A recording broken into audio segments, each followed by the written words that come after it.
Ayan na. Yan na yung nakababad kanina. Ayan o. Napaubusan niya ng sabaw. Ayan, kunti na lang. Lambot yan.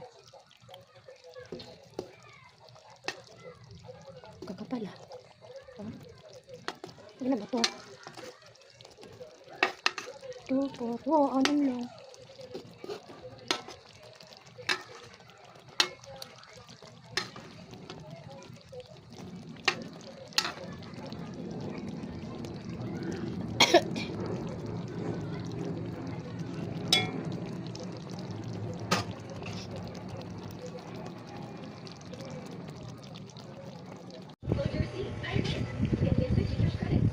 Kuhain muna tayo. Yum, kakain.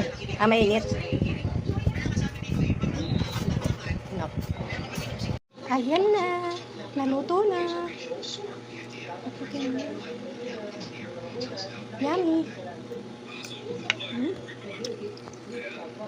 Barbecue sa kawali.